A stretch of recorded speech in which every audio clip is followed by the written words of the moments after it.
So what's up guys, Mr. Who's the Boss here, and I'm incredibly excited to bring you my first impressions of the brand new Samsung Galaxy S8 Plus.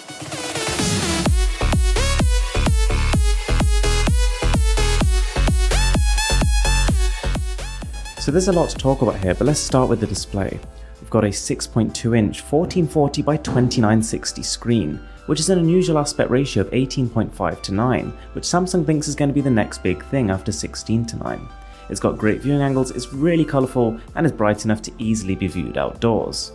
Moving over to the back of the phone, it's a pretty similar story to previous generations, and most of that is in a good way. Whilst it does still attract fingerprints like the Galaxy S7 Edge did, it's managed to fit such a large screen into a body that's barely bigger and barely heavier than that of the previous generations. On paper, it might not seem like the cameras had much of an upgrade, but most of the improvements are under the hood. The faster CPU allows you to take 4K video at 60 frames per second and 1080p at 120 frames per second, which essentially means amazing slow motion. So don't forget to subscribe for a detailed camera test of the smartphone on this channel.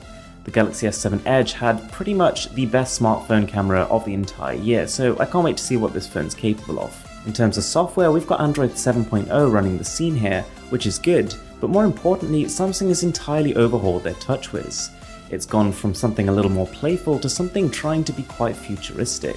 Combined with that slick looking bezel-less display, everything looks really good on the phone. Colours pop, they're really vivid, the phone screen is bright, and also everything runs along at a really smooth pace, as I suppose you'd expect given its 4GB of RAM and Snapdragon 835 CPU. The built-in TouchWiz apps have been refined, the keyboard types really well, and a really cool thing here is that the home button is almost like a 3D touch button. You press into the screen and you've got haptic feedback there. We've now also got an iris scanner on the top of the smartphone, so combine that with a fingerprint scanner on the back, and this is one of the most secure mobile devices to date.